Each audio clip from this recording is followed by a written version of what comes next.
course, 666 from the book of Revelation in the Bible is the number of sin of Satan. At line 666, the other shape, if shape it might be called, that shape had none distinguishable in member, joint, or limb, or substance might be called, that shadow seemed, for each seemed either black it stood as night, fierce as 10 furies, terrible as hell, and shook a dreadful dart, what seemed his head the likeness of a kingly crown had on. Now, we don't know that what we just met in this woman snake thing is sin, and, of course, her son, death. We will turn now to line 681, and Satan will meet this and want to know, who is this disgusting shape? And he asks it. And he's ready actually to fight against death. Whence, at line 681, and what art thou, execrable shape? Thou darest, thou grim and terrible, advance thy miscreated front athwart my way to yonder gates? Through them I mean to pass, that be assured, without leave ask of thee. Retire, or taste thy folly, and learn by proof, hell-born, not to contend with spirits of heaven. It's interesting. When Satan needs to, he can say, I'm from heaven, you don't want to mess, you don't want any of this. Now this will, of course, after he says it in so many lines, get gone, I'm going to jack you if you don't leave. This will then lead to a very interesting, by the way, notice the line in 681, what art thou? Which will take us back to the Delphi oracle in our study of apology with Plato's apology and Socrates. That whole notion of, who are you? What are you? Is it a good question to ask? Is it a satanic question to ask? A couple of times Satan here is going to ask, who are you, or what are you? What's going on? What art thou? He will ask at line 681. Now at 727 the shoe drops and the woman will speak. And ironically, and for some of you you'll laugh at 3a and you'll write it down as that moment when in the Star Wars films Luke finds out that Darth Vader is his father, and you've got this whole kind of reverse game going on here. The woman, sin, will speak, and she will say, "Oh, Father, what intends thy hand against thy only son?" Of course, the only son will obviously make us immediately think of the only begotten Son of John 3:16, right? "What fury, O Son, possesses thee to bend that mortal dart against thy father's head? And knowest from whom? For him who sits above and laughs the while." Think of the Psalm 2 passage of God laughing, right? "And thee ordained is drudge to execute whate'er his wrath, which he calls justice bids his wrath, which one day will destroy ye both." In other words, she says, what are you guys doing? Knock this off. This is craziness. You guys need to not fight.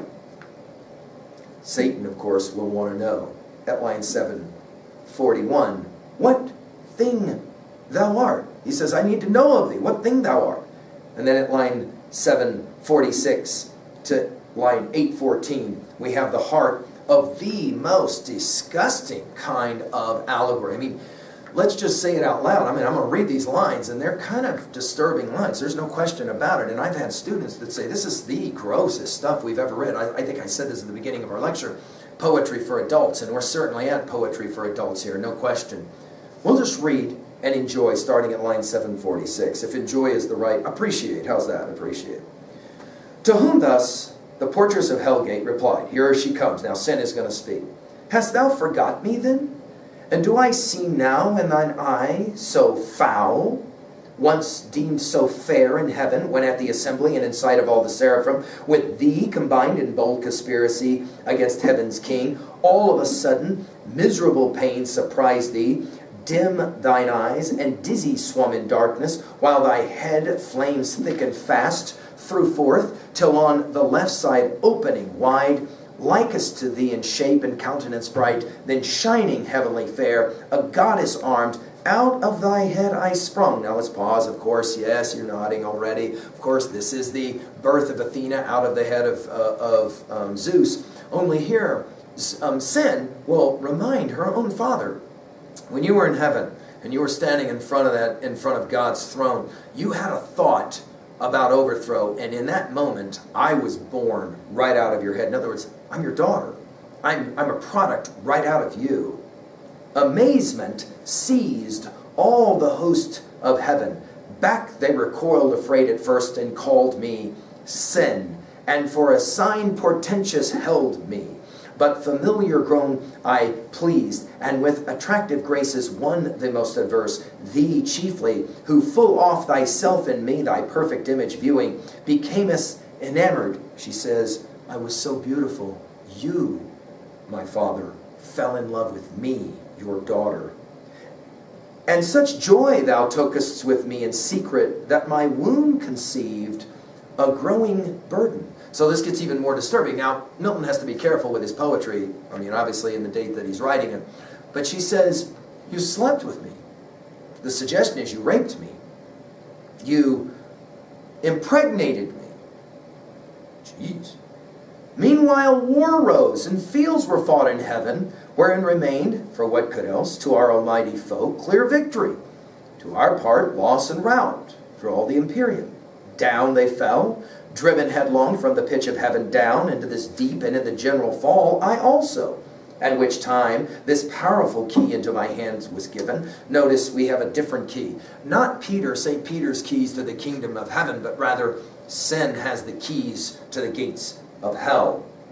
With charge to keep these gates forever shut, which none can pass without my opening. So she says it. I was thrown out of hell, out of heaven, just like you. Only I have the keys to get out of this place, but I'm not supposed to share that information with anyone. She continues, pensive here I sat alone. Notice we're back to this alone theme. But long I sat not till my womb, pregnant by thee. And of course, this notion of pregnant, and scholars have made a point about this, that we have the word pregnant in the opening invocation, right, of Book 1, don't we? Set broodings pregnus on the vast abyss. The idea is that pregnancy is another way to think about giving birth, preparing to give birth. And we have a lot of different births, of course, in Paradise Lost. We have one of those births, of course, in the opening in the opening lines of Book 1 is the birth of this poem, right? Notice here she says, I was pregnant by thee, and now excessive grown, prodigious motion felt in rueful throes. At last, this odious offspring whom thou seest, thine own begotten. And we cannot help but think of the John 3:16 passage, and we're going to meet God and Christ the Son in Book 3 here in a bit. Breaking violent way, tore through my entrails. We immediately think of those demons rifling and tearing through the bowels of Mother Earth at the end of Book 1, creating pandemonium. That with fear and pain distorted, all my neither shape thus grew transformed. We think of Ovid's Metamorphoses here. But he, my inbred enemy, forth issued, brandishing his fatal dart, made to destroy. I fled and cried out, death! In other words, let's get it in our notes. Satan thinks of overthrowing immortal God, and out of that is born sin, right from his head.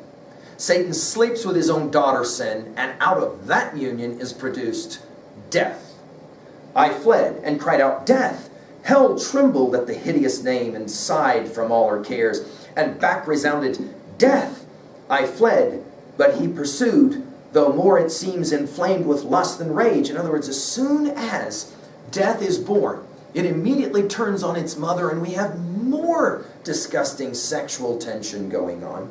And swifter far, he overtook his mother, all dismayed, and in embraces forcible and foul, engendering with me of that rape begot these yelling monsters, that with ceaseless cries surround me, as thou sawest, hourly conceived and hourly born, with sorrow infinite to me. For when they list into the womb, they bred them there, that bred them, they return and howl and gnaw my bowels, their repast. Then bursting forth afresh with conscious terrors, vex me round that rest or intermission none I find. Disgusting image. I've had students that say this is one of the most disturbing. I mean, you could not put this kind of an image in a film and produce that film because it would just be too grotesque, don't you think?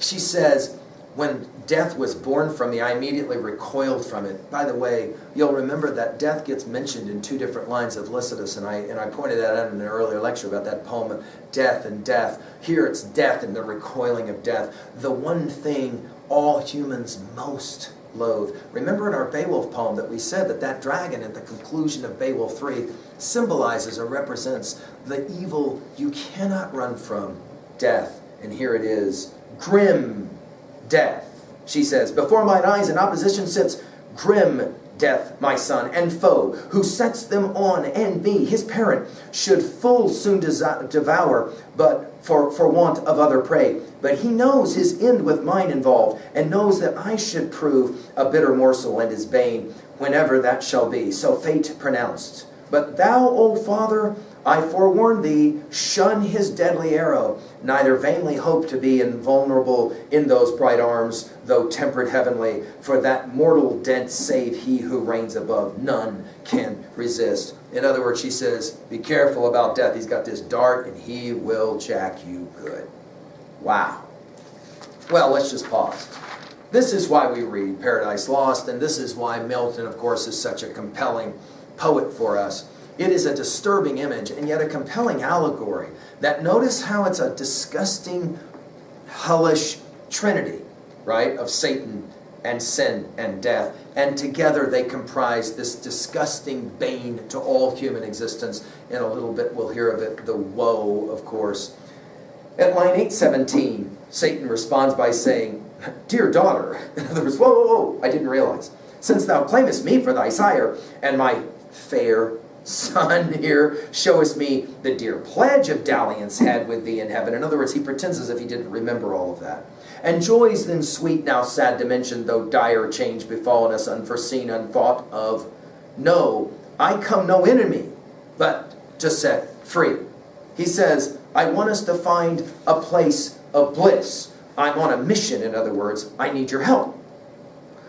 At line 846, we're told that death grins horribly, a ghastly smile, when he hears that there's a plan in place. And then by line 871, in a famous scene, she said, we're told, thus saying from her side sin, takes the fatal key, sad instrument of all our woe. We're back to the opening lines of Book 1 of Republic she took, and, of course, opens the gates.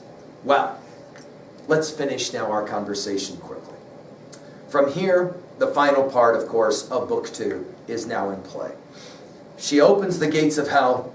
Of course, she can't close the gates of hell. Out goes Satan. He will meet chaos and night. At first, they're combative, but they decide to help him. And then with the help of sin and death, they will build the highway to hell, or from hell to earth, a bridge over the dark abyss. And Satan is at the end of Book 2, ready to find our world and, of course, earth. And we will set up the action that's coming. Of course, Genesis 3 and the story of Genesis 3 and the whole thing about the forbidden fruit being eaten is in our future. And Milton knows that his readers know what's coming. We now have the backstory, and it has been grotesque and beautiful all at the same time, hasn't it? Let's finish now at level 2A very quickly with some messages and themes. Of course, the theodicy question is forever in play here. Why sin? Why death? Desire. What are these things? Remember, Plato will give us a tripartite view of the human psyche where he says we must have first wisdom and then emotion and desires must be controlled. If desires are not controlled, then we have all kinds of terrible things happening. Notice allegorically how we even get here. Satan standing in heaven begins to think, I think I'd like to be just like God. I'd like to be equal, co-equal with God. And the moment that happens, out of his head springs sin. He turns and he sleeps with sin to beget death. And then death, of course, turns around and rapes his own mother to beget the hounds of hell. And the only reason why death doesn't allow for those hounds of hell to kill his mother is because it would ultimately diminish and kill him as well. Oh. Of course, this notion about Satan as politician is another one that we want to point out, right? Behind the fake debate, Satan, great with language. Satan, great with lying, right? The argument, we might say. And then finally, another obvious message here at 2A is this notion of hell is hard work to get out of hell. Again, this idea of you can go to hell or go through hell. We think of Jean-Paul Sartre's classic No Exit, and hell is other people as well.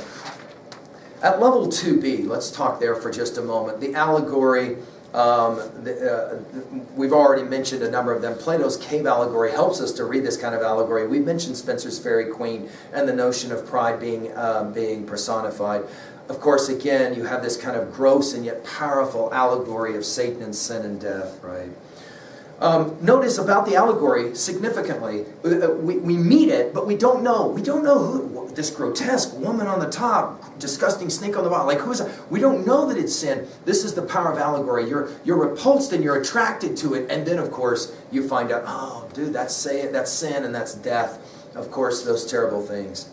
At level 2b, the psychological challenges of reading this text as the alone Satan. Of course, the notion of sin being born out of the head, much like Athena from Zeus. We have this distinction between what it's like to be alone versus lonely, and we're going to see Milton playing both sides of that one.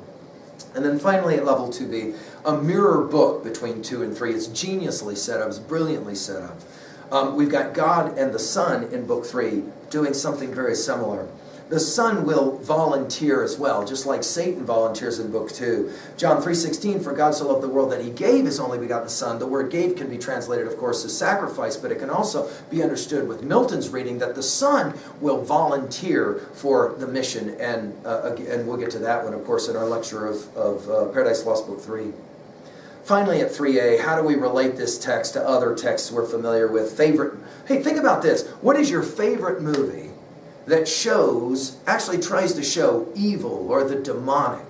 And the ways in which the images that you're playing with, I mean, one lecturer of this has even said that this birth scene reminds him of, that scene out of Alien where that thing comes out from, that person. It's just disgusting and yet compelling. Note all the classic texts that are worked and reworked again and again into this text. We said that Milton is unbelievably gifted at doing this. Finally, at 3b, so many ways that you can try to relate to this personally yourself, but I'm just going to ask you this. What makes sin? Well, sin. There's a number of ways to play this game, but it's clear that Milton wants one of the ways for us. Notice, Satan has somehow forgotten. She asks, don't you remember who I am? Sin is somehow a forgetting. Forgetting what? Well, that's an interesting question. Maybe forgetting who we are, maybe forgetting what we wish. There's a verse in the New Testament, James 4:17, that says, he that knows to do good and does not do it, to him it is sin. In other words, when you know you should do something, in other words, violation of your conscience. Is that sin? And of course, the guilt that's associated with it. Notice, Satan will recognize sin, but he doesn't ever recognize guilt, which of course will take us back to Dante. The reason people are in Dante's Inferno is not because they have sinned, because everyone has sinned, but rather they are unrepentant. They don't feel any guilt or remorse. Finally, this question. At the end of book 2, is your view of Satan changing if you saw Satan as kind of heroic? Yeah, the way to go. It's better to reign in hell than serve in heaven. But by the second book, you begin to start to have a different view of Satan. And Milton obviously is brilliantly leading us there. Now, from here, we're going to go on to book 3. And we're going to move from hell now to heaven, where God the Father and Christ the Son have been watching, and we'll set up a whole new host of theodictic and theological and philosophic questions as we begin to ask, of course, about who is really to blame for all of this terrible chaos. And of course, that will be the discussion coming. Notice, not yet do we see Adam, Eve, Eden. The suspense, of course, that Milton is trying to create is palpable. Thank you. I'm so happy that you're joining us for the lectures, and let's come back to book 3 of Paradise Lost here in a bit. Thank you.